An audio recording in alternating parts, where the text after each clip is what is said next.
Hello दोस्तों, मेरा नाम है संजय चार और मैं स्वागत करता हूं आप सभी का विकास कोचिंग क्लासेस की फ्री ऑनलाइन वीडियो लेक्चर्स में। तो दोस्तों, आज के इस लेक्चर में हम कंटिन्यू करेंगे हमारा क्लास 11th केमिस्ट्री का chapter structure of an atom. ठीक है, तो आज के इस लेक्चर में हम देखेंगे कुछ general terms related two atoms. ठीक है, so first is the atomic number. So what is an atomic number? तो एटॉमिक नंबर मतलब किसी भी एटम में कितने नंबर ऑफ प्रोटॉन्स हैं। ठीक है, जितने नंबर ऑफ प्रोटॉन्स होंगे वही हमारा एटॉमिक नंबर होगा उस एटम का। ठीक है, अब हम जानते हैं कि जो एटम होता है वो इलेक्ट्रिकली न्यूट्रल रहता है, तो जितने ज़्यादा नंबर ऑफ प्रोटॉन्स रहेंगे उतने ही ज़्यादा नंबर ऑफ इलेक्ट्रॉन्स रहेंगे। तो एटॉमिक नंबर को हम ऐसा भी बोल सकते हैं कि it is the number of electrons present in any atom. ठीक है, तो एटॉमिक नंबर आपको समझ में आ गया होगा। इसको हम जेड से रिप्रेजेंट करते हैं। ठीक है, तो ये था हमारा एटॉमिक नंबर। अब हम देखते हैं व्हाट इज़ मास नंबर। तो मास नंबर का मतलब होता है किसी भी एटम के न्यूक्लियस में प्रेजेंट प्रोटॉन और न्यूट्रॉन के का टोटल सम, मतलब summation of protons and neutrons present in any atom, वही हमारा मास नंबर है। ठीक है, हम मास नंबर को ए से रिप्रेजेंट करते हैं। तो ये था हमारा मास नंबर। अब एटॉमिक सिंबल्स मतलब how we represent an atom. So हमने यहाँ पे एक हीलियम का एग्जांपल लिया है। हीलियम रिप्रेजेंट कर रहा है, एच ही रिप्रेजेंट कर रहा है हीलियम। ठीक है, जो 2 नीचे लिखा है ये है हमारा एटॉमिक नंबर और 4 ये है हमारा मास नंबर या एटॉमिक मास। ठीक है, अब हम देखते हैं आगे। So what are isotopes? Isotopes ऐसे एटम्स हैं जिनका एटॉमिक नंबर तो सेम है बट इनका मास नंबर डिफरेंट। ठीक है, फॉर एग्जांपल अगर बात करें आइसोटोप्स ऑफ हाइड्रोजन की, तो 3 आइसोटोप्स हैं हाइड्रोजन के, प्रोटियम, ड्यूटेरियम और ट्राइटियम। तो जो प्रोटियम होता है इसका मास नंबर ओनली 1 होता है, क्योंकि इसमें कोई भी न्यूट्रॉन प्रेजेंट नहीं रहता है और इलेक्ट्रॉन एक ही रहता है। ठीक है, तो इसका एटॉमिक नंबर तो 1 है बट इसका जो मास नंबर है वो भी 1 ही है। अब हम देखते हैं ड्यूटेरियम। ठीक है, तो जो ड्यूटेरियम है इसमें एक न्यूट्रॉन रहता है। ठीक है, तो इसका जो मास नंबर है वो हो जाता है 2, बट एटॉमिक नंबर है वह तो सेम ही रहता है, दैट इज़ 1। अब हम बात करते हैं थर्ड आइसोटोप की, जो है ट्राइटियम। इसमें 2 न्यूट्रॉन्स रहते हैं जिसका मास नंबर होता है 3 और एटॉमिक नंबर 1 ही रहता है। ठीक है, तो दोस्तों अब हम देखते हैं व्हाट आर आइसोबार्स। तो आइसोबार्स ऐसे एटम्स हैं जिनका मास नंबर तो सेम होता है बट एटॉमिक नंबर डिफरेंट होता है। ठीक है, for example argon, potassium and calcium, इन तीनों का जो मास नंबर है वो होता है 40 बट इनके एटॉमिक नंबर्स डिफरेंट होते हैं। ठीक है, तो ये थे हमारे आइसोबार्स। हम देखते हैं आइसोटोन्स। तो ऐसे एटम्स जिनमें नंबर ऑफ़ न्यूट्रॉन्स सेम होते हैं। ठीक है, नंबर ऑफ़ न्यूट्रॉन्स हम कैसे कैलकुलेट करते हैं? तो mass number minus atomic number अगर हम करेंगे तो हमारे पास नंबर ऑफ़ न्यूट्रॉन्स आ जाएंगे।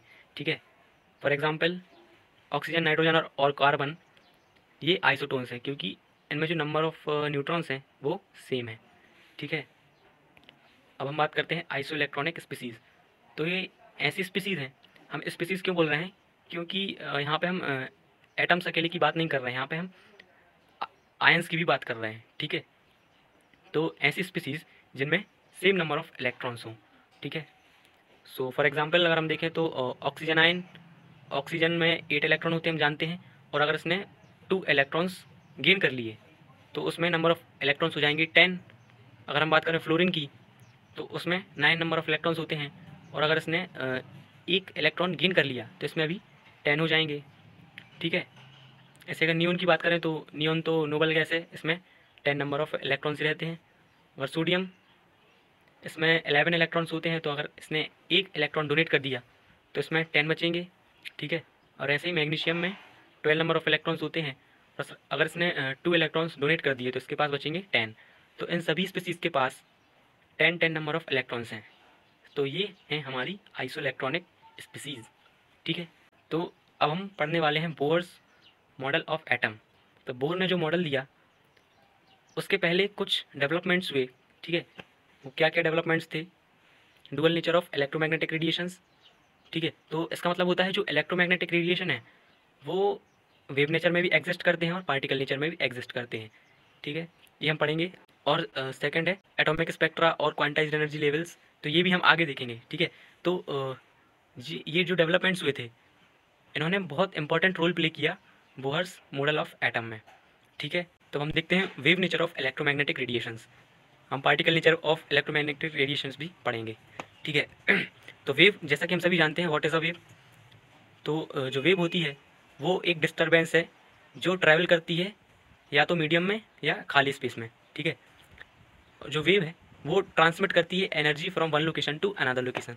फॉर एग्जांपल, अगर मैंने कोई रोप ली, ठीक है, और उसके एक एंड को पकड़कर मैंने उसको इस टाइप का मोशन दिया, तो जो वेव, जो एनर्जी मैंने दी है उस रोप को, तो वो मेरे एंड से दूसरे एंड तक पहुंच जाएगी। तो वेव ने क्या किया, एनर्जी ट्रांसमिट की from one location to another location, ठीक है। तो वेव क्या करती है, वेव एनर्जी ट्रांसमिट करती है from one location to another location, ठीक है। जो वेव्स होती हैं वो मीडियम, किसी मीडियम में भी ट्रैवल कर सकती हैं या वैक्यूम में भी ट्रैवल कर सकती हैं। तो वेव्स टू टाइप्स की हैं, मैकेनिकल वेव्स और non mechanical waves. Mechanical waves में मैकेनिकल वेव्स को ट्रैवल करने के लिए किसी फिजिकल मीडियम की रिक्वायरमेंट रहती है, बट नॉन मैकेनिकल वेव्स के केस में ऐसा कुछ नहीं होता है, उनको मीडियम की ज़रूरत नहीं है, वो बिना मीडियम के भी ट्रैवल कर सकती है थ्रू द वैक्यूम, ठीक है। सो मैकेनिकल वेव्स के एग्जांपल हैं जैसे कि sound wave. Sound wave is a mechanical wave. इसे ट्रैवल होने के लिए, इसे ट्रैवल करने के लिए किसी फिजिकल मीडियम की ज़रूरत रहती है, ठीक है। और जो इलेक्ट्रोमैग्नेटिक वेव है वो है नॉन मैकेनिकल वेव का एग्जाम्पल, ठीक है।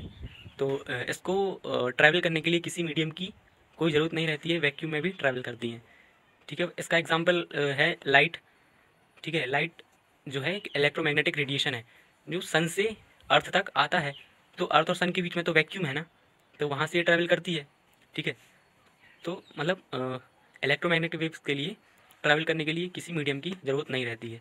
तो इलेक्ट्रोमैग्नेटिक वेव्स क्या होती हैं, अगर कोई चार्ज पार्टिकल है वो एक्सेलरेटेड मोशन करता है तो अल्टरनेटिंग मैग्नेटिक और इलेक्ट्रिक फील्ड्स प्रोड्यूस करता है, ठीक है। तो जो फील्ड्स जो प्रोड्यूस करता है वो रहती हैं in the form of waves called electromagnetic waves, ठीक है। ये देखिए इलेक्ट्रोमैग्नेटिक वेव है, ये जो रेड कलर से है ये हमारी मैग्नेटिक फील्ड है, ठीक है। और जो ब्लू कलर में है वो इलेक्ट्रिक फील्ड है।